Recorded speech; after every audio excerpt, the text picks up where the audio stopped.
बाबाजी और हुजूर जी की प्यारी संगत जी, राधा स्वामी जी, स्वागत है आपका हमारे चैनल सतगुरु का ज्ञान में। संगत जी, क्या आपने कभी सोचा है कि वो ध्वनि जिसे संत शब्द कहते हैं वो 5 मिनट में सुनी जा सकती है? शायद आपको ये असंभव लगे, पर गुरु की कृपा और सही विधि से यह मुमकिन है। आज हम एक ऐसे रहस्य को उजागर करेंगे जो साधकों के जीवन को पूरी तरह बदल सकता है। एक ऐसी विधि जो 5 मिनट में ही आत्मा को भीतर की ध्वनि से जोड़ सकती है। लेकिन उसके लिए चाहिए एकाग्रता, प्रेम और समर्पण। हमारी हाथ जोड़कर विनती है कि इस वीडियो को कृपया अंत तक जरूर देखें, क्योंकि आज हम एक अत्यंत महत्वपूर्ण विषय को भावपूर्ण और गहराई से समझने जा रहे हैं।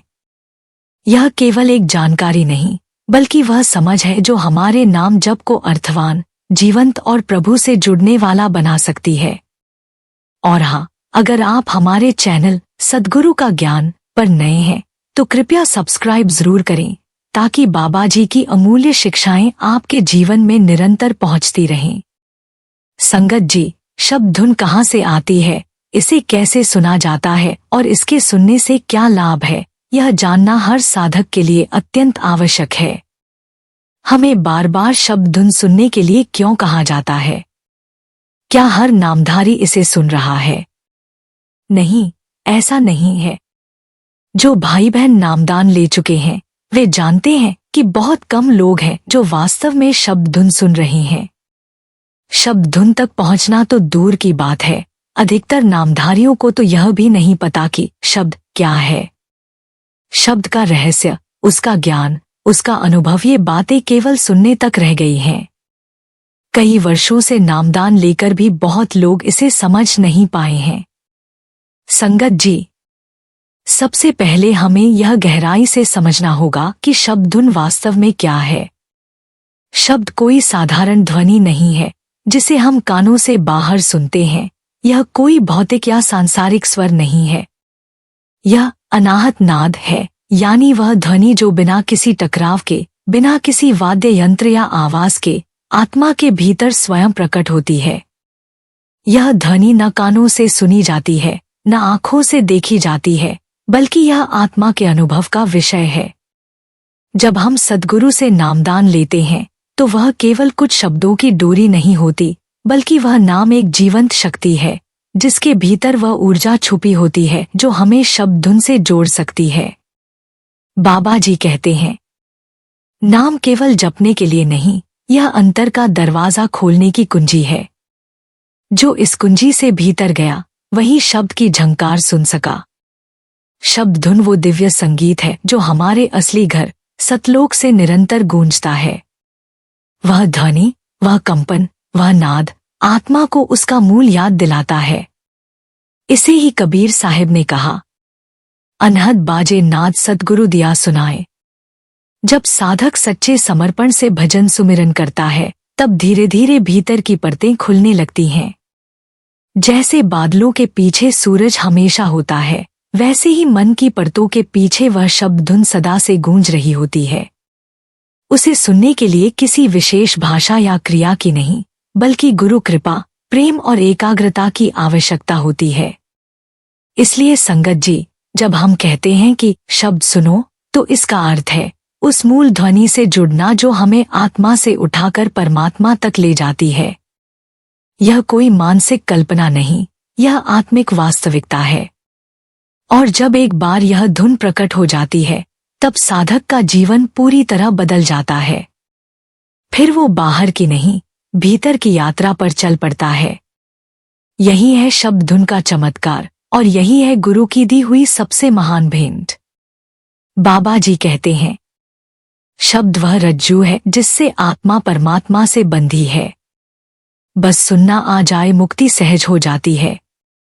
जब साधक भीतरी कान खोलता है, ध्यान को अंतर की ओर ले जाता है, तब यह धुन गूंजने लगती है। कोई सुनता है ओंकार, कोई सोहम, कोई बिन शब्द वाणी। यह अनुभूति सबकी अपनी होती है।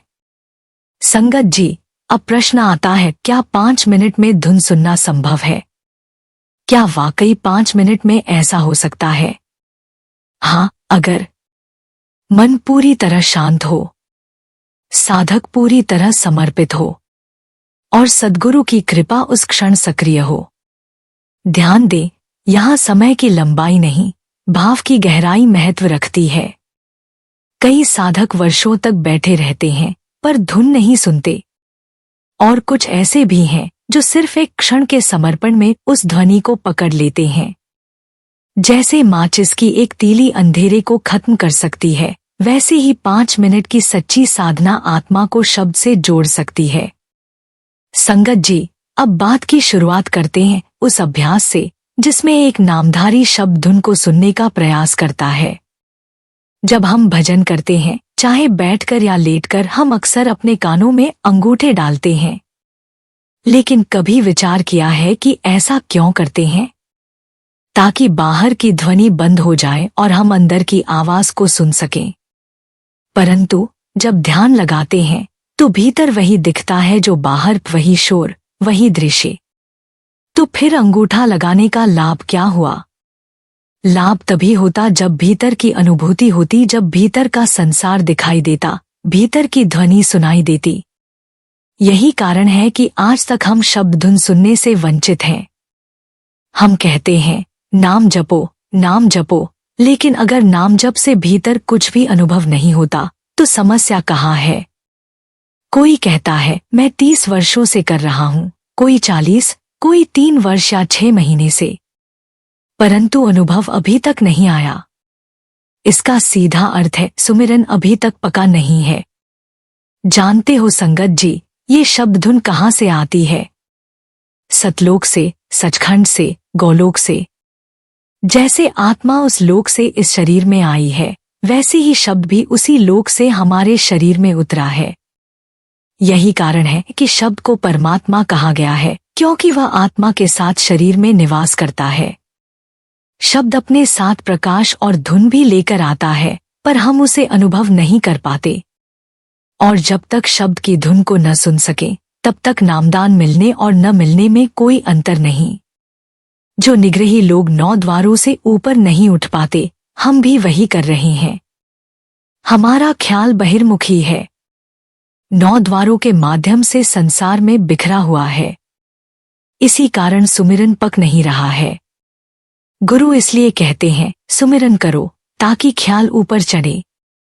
गुरु का ध्यान इसलिए करने को कहते हैं कि ध्यान एक जगह टिके सहज दल कमल पर, और गुरु के स्वरूप से बढ़कर और कोई आधार नहीं हो सकता।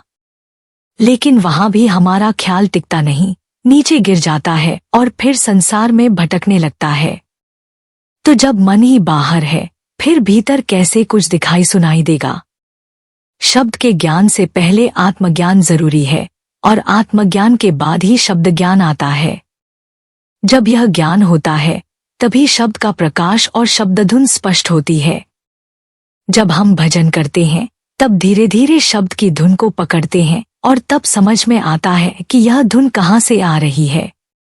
मैंने कहा यह सचखंड से आ रही है, तो आपने सुन लिया, लेकिन जब स्वयं अनुभव करोगे तभी इसका मूल्य समझ में आएगा। जब हम उस धुन से जुड़ते हैं तो वह प्रकाश साथ लाती है, और उस प्रकाश के पीछे पीछे धुन और गुरु का स्वरूप भी चलता है। तब अनुभव होता है कि ये धुन सचमुच उस लोक से आ रही है, और हम भी उसी धुन का अनुसरण करते हुए ऊपर चढ़ते चले जाते हैं। यही 5 रूहानी मंडलों की यात्रा है। धुन भीतर 24 घंटे बज रही है, और इसका अनुभव हमें 24 घंटे होना चाहिए। हर नामधारी यदि वास्तव में संसार से मुक्त होना चाहता है तो शब्दधुन का ज्ञान आवश्यक है। तीसरी पातशाही ने कहा, बाजे बाजे धुनाकारा, आप बजाए बजावनहारा। ये धुन सतत हमारे भीतर बज रही है, बस हमें इसे सुनने के अधिकारी बनना है, और इसके लिए एक ही मार्ग है, भजन। जब तक सुमिरन पकेगा नहीं, तब तक भजन बनेगा नहीं।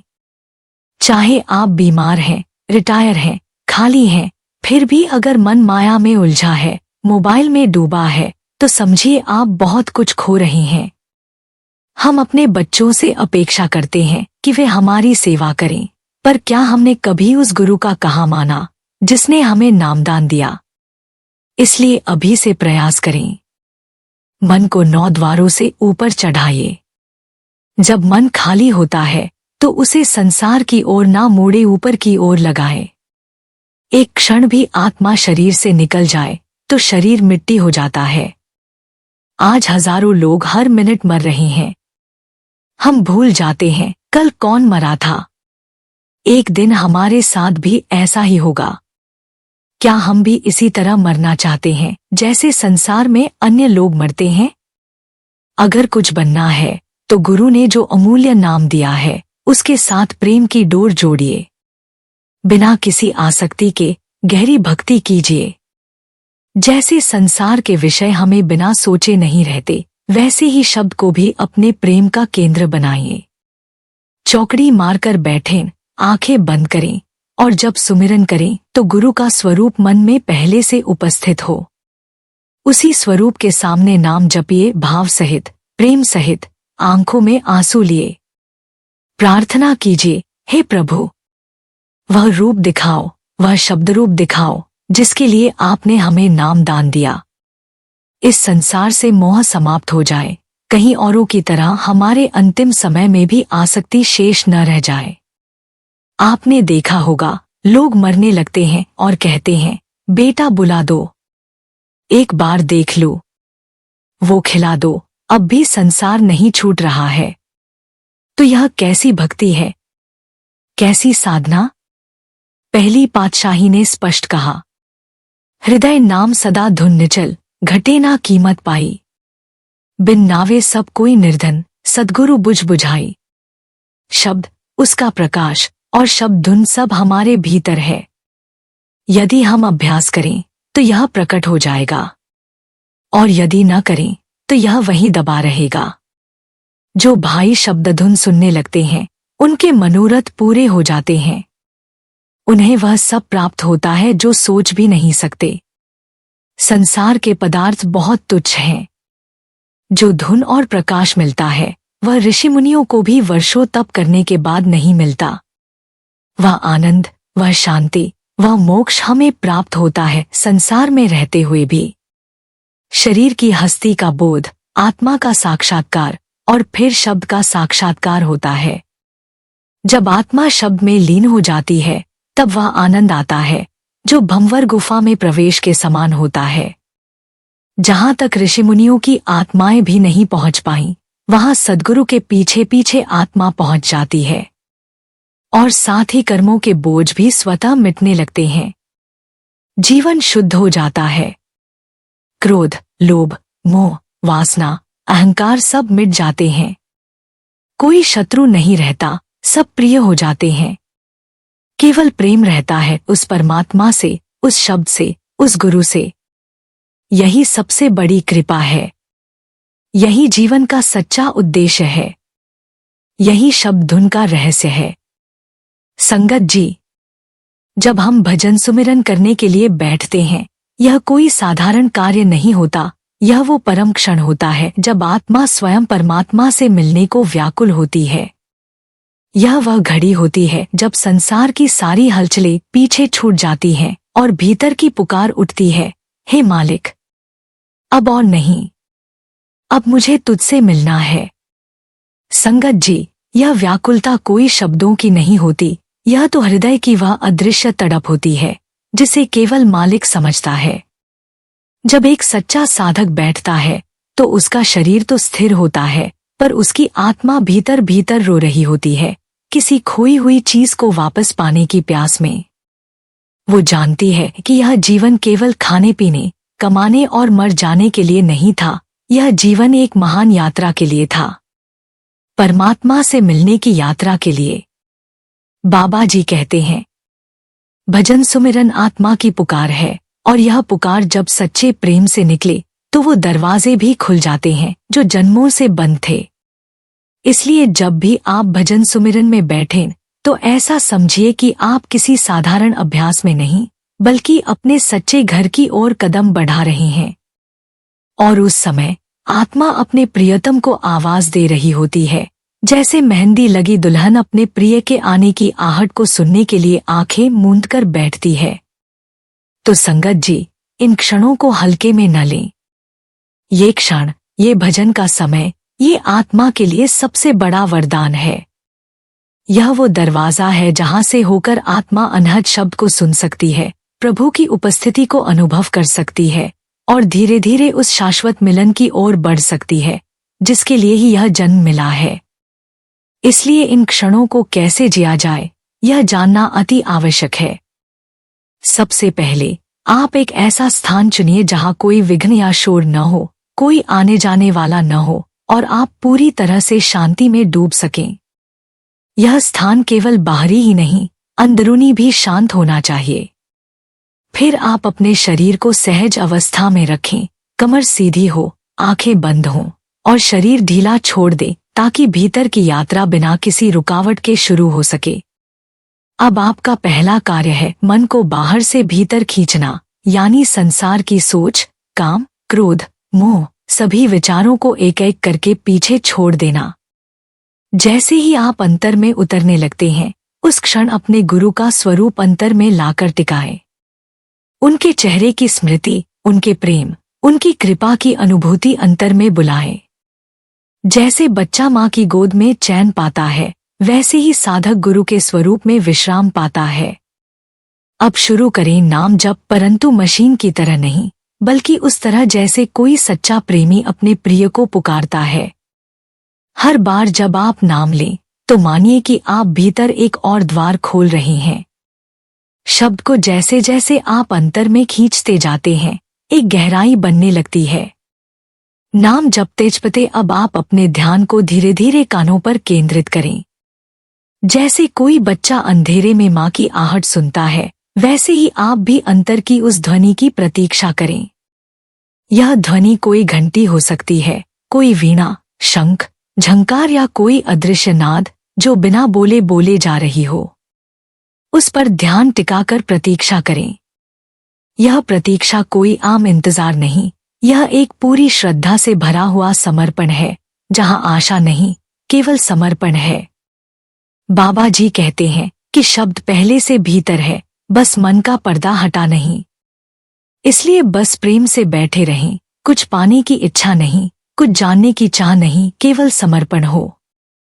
परंतु संगत जी, अब यह भी जान लीजिए कि शब्द सुनना इतना सरल भी नहीं जितना हमें लगता है। कई बार हम रोज सिमरन करते हैं, फिर भी शब्द नहीं सुनते। क्यों? क्योंकि हमारा शरीर तो बैठा है, लेकिन मन अब भी संसार में भाग रहा है। हमारी जुबान तो नाम जप रही है, लेकिन हृदय उसमें डूबा नहीं। हम इन 5 मिनटों को भी उम्मीदों से भर देते हैं, शब्द सुनेगा या नहीं, धुन आई या नहीं, कुछ अनुभव हुआ या नहीं। और यही अपेक्षा ही सबसे बड़ी बाधा बन जाती है।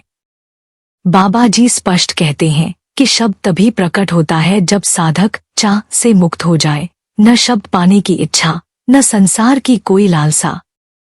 जो बस बैठता है प्रेम से, शांति से, समर्पण में, वही पाता है। इसलिए इन 5 मिनटों में सबसे बड़ा प्रयास है प्रयासहीनता में उतरना। और सबसे अंत में गुरु की कृपा। संगत जी, यह बात कभी मत भूलिए कि साधना हमारी ओर से भले ही पूरी हो जाए, लेकिन शब्द को सुनने की शक्ति गुरु देता है। साधक चाहे 2 घंटे भी बैठे, पर अगर समर्पण और कृपा नहीं है तो शब्द नहीं खुलेगा। लेकिन वही साधक अगर केवल 5 मिनट के लिए भी पूरे प्रेम और विनम्रता से बैठ जाए तो शब्द का दरवाजा उसी क्षण खुल सकता है। बाबा जी का वचन है, जब प्रेम गहरा हो जाए और मन एक पल को भी स्थिर हो जाए तो शब्द प्रकट होता है। उस एक पल में ही जीवन की दिशा बदल जाती है। इसलिए संगत जी, 5 मिनट तो बस प्रतीक है। यह 5 मिनट पूरा समर्पण, पूरी श्रद्धा और पूरी विनम्रता से भरे हों तो आत्मा को वो ध्वनि सुनाई देती है जो जन्मों से उसे पुकार रही थी। यही है भीतर की सबसे पवित्र यात्रा की शुरुआत और यही है शब्द की पहली झलक। संगत जी, अगर यह वीडियो आपको अच्छा लगे तो कृपया इसे जरूर आगे शेयर करें। हो सकता है आपने इसे किसी संत संगी को भेजा और उसने सुनकर 10 मिनट भी भजन कर लिया, तो उस पर भी और आप पर भी बाबा जी की कृपा बरसेगी। जब आप किसी के भजन सिमरन का माध्यम बनते हैं तो सतगुरु की विशेष मेहर आप पर होती है। इसलिए निवेदन है, इस सत्संग को ज्यादा से ज्यादा संगत में पहुंचाएं। जो भी इस चैनल पर नए हैं, कृपया चैनल को सब्सक्राइब करें और कमेंट में राधा स्वामी जी के साथ अपना शहर लिखें। राधा स्वामी जी।